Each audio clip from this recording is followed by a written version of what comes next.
Hello viewers, welcome to my channel before the rain. இன்னைக்கு இந்த வீடியோவில் சிக்கன் 65 அதான் பார்க்க போகிறோம். சீக்ரெட் டிப்ஸ் இருக்குது, ஸ்கிப் பண்ணாமல் பாருங்கள். தேவையான பொருள் பார்க்கலாம். சிக்கன் 1/2 kg, தேங்காய் எண்ணெய், இஞ்சி பூண்டு, உப்பு, மிளகாய்த்தூள்,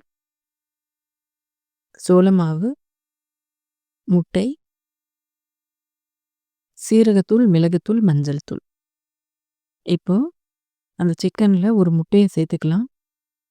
அதோட மஞ்சள் தூள் சேர்க்குறோம்.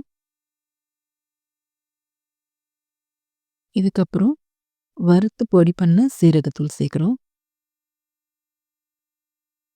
இதுக்கப்புறம் மிளகுத்தூள் சேர்க்குறோம். இந்த வறுத்து பொடி பண்ண சீரகத்தூள் சேர்க்கும்போது வாசனை நல்லாயிருக்கும். இதோட ஃப்ரெஷ்ஷாக அரைச்ச இஞ்சி பூண்டு, பழைய இஞ்சி பூண்டு சேர்க்காதீங்க. அப்போவே அரைச்சி சேர்த்திங்கன்னா இதோட வாசனையும் இந்த மிளகுத்தூள் சீரகத்தூளோட வாசனையும் ரொம்பவே நல்லாயிருக்கும். உப்புத்தூள் சேர்க்குறோம்.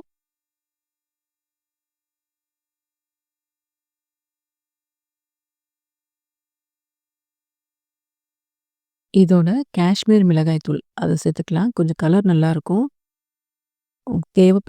தேவைப்பட்டுச்சுன்னா கொஞ்சமாக ஒரு பிஞ்சு கலர் பொடி சேர்த்துக்கோங்க. இப்போ சோள மாவு சேர்க்குறோம்.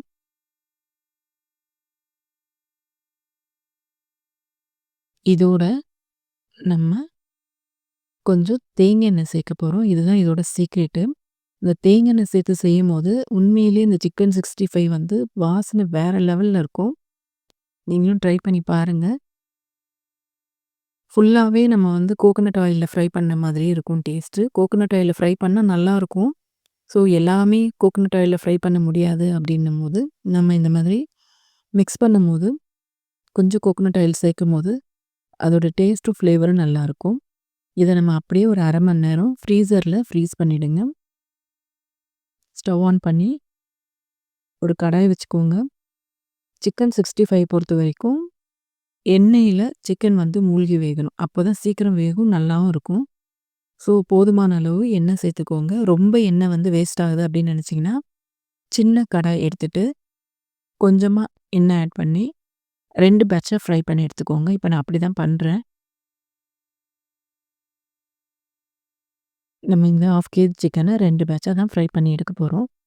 சிக்கனை எண்ணெய் ஹீட் ஆனதுக்கப்புறம் அதில் ஆட் பண்ணிவிட்டு ஒரு 5 மினிட்ஸ் அதை டிஸ்டர்ப் பண்ணாமல் விட்டுருங்க.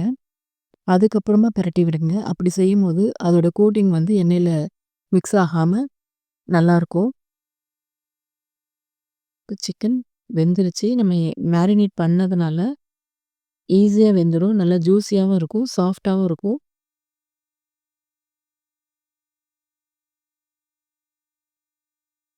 ஓகே, ஃப்ரை பண்ணி எடுத்துக்கலாம்.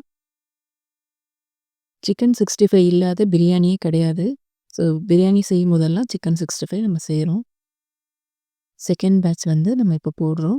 செகண்ட் பேட்சும் அதே மாதிரி தான். போட்டோன்னே கொஞ்ச நேரம் டிஸ்டர்ப் பண்ணாமல் விட்டுட்டு அதுக்கப்புறம் நம்ம வந்து அதை பரட்டி விடலாம். இப்போ பரட்டி விடுறோம்.